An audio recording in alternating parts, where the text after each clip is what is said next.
Good morning. Muesli Slush here. I'm just in a little bit of a traffic jam driving around Bangkok.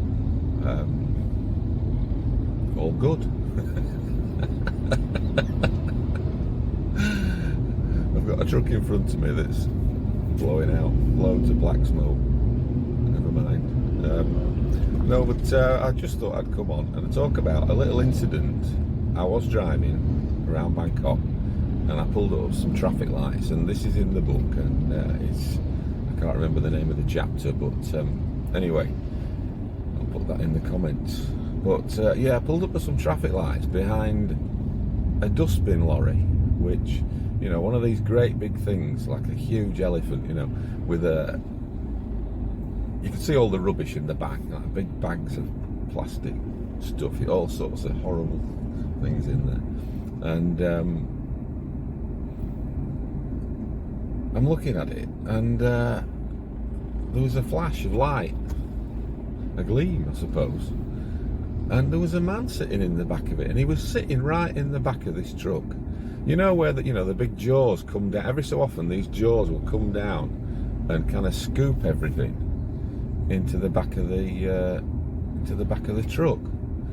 And he was this guy. He was a Thai guy, and he had a peak cap on, baseball cap, and he had some shades on.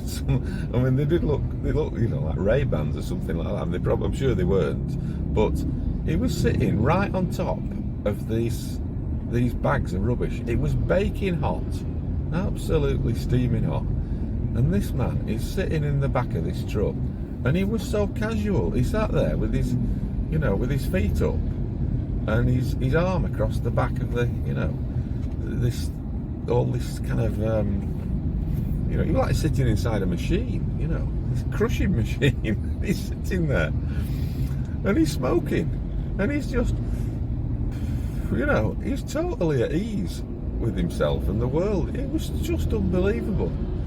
I was mesmerised. I couldn't take my eyes off him, and he's just sitting there looking at me, you know. I'm sitting here in the car, and he's right in front of me, about 10, 15 foot away, I don't know, something like that.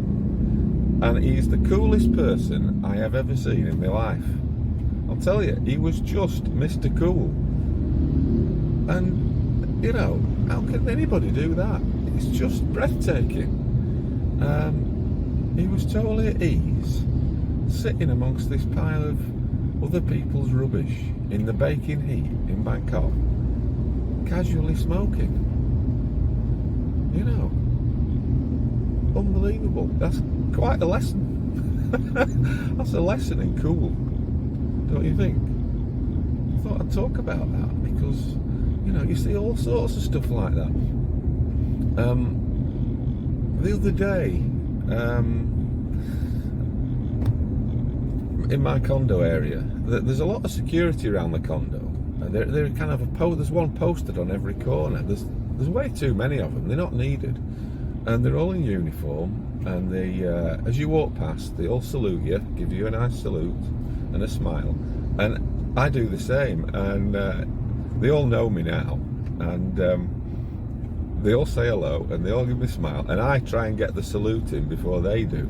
I think that's probably a bit unusual, because I imagine most people just walk past them, but I don't.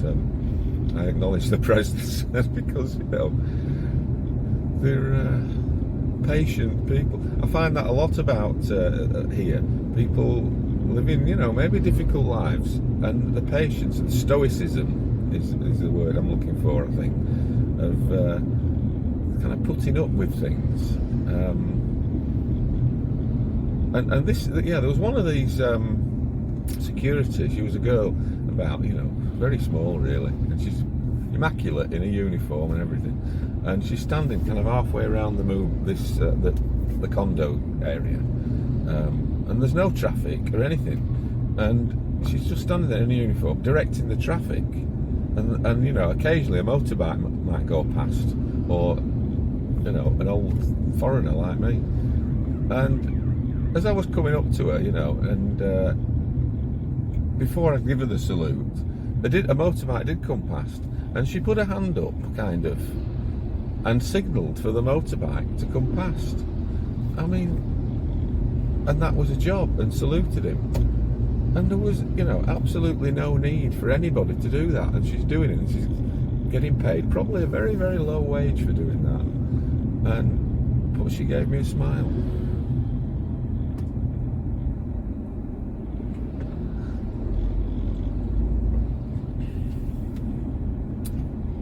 That's really moving, I thought.